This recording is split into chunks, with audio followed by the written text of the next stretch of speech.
జాను ఏం చేస్తున్నావు? నేనా రాఖీ చేస్తున్నా. ఓహో, ఈరోజు రాఖీ పండగ అనేసి స్పెషల్ అన్నమాట. నీవు హాయ్ స్పెషల్. ఫ్రెండ్స్, జై శ్రీ కృష్ణ. మీ అందరికి కూడా రాఖీ పండగ శుభాకాంక్షలు.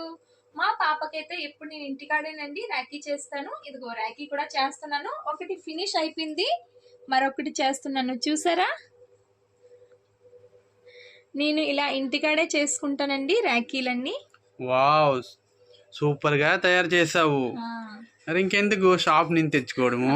నీవే కదా వెరైటీగా చేసేస్తావు. నేను డ్రెస్సులు తను ప్రతి ఒక్కటి ఇలాగా వేస్ట్ చేయనండి, జల్లనండి. ఇలా అన్ని ప్రతి ఒక్కటి జాగ్రత్తగా ఇలా పెట్టుకుంటాను. అవి రాఖీలు ఇంకేమైనా క్రాఫ్ట్ అని చేయొచ్చు.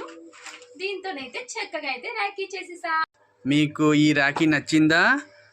మీకు నచ్చినట్లుగా ఉంటే కమెంట్స్లో మాకు కమెంట్స్ పెట్టండి. మరి మీరు కూడా ఇలానే రాఖీ తయారు చేస్తుంటారా ఇంటికాడ?